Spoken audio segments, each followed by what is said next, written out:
Tanong, bakit nga ba ang mamahal ng skin treatments? Ito ang totoo, pakinggan mo maigi. Kasi pinagbabayaran mo yung damage na ginawa ng lifestyle mo.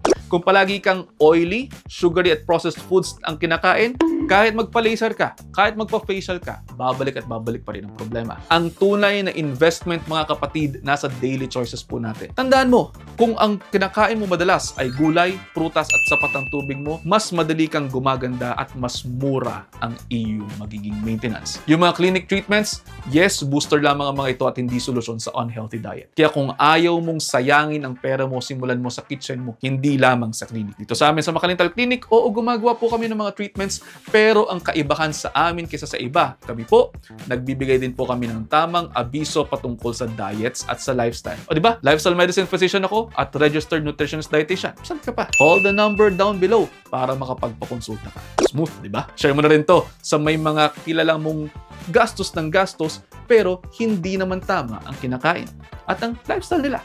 O paano? Naka-1 minuto na tayo ito. I hope you're all one wiser. Pakipusuan kung may natutunan. And I'll see you next time.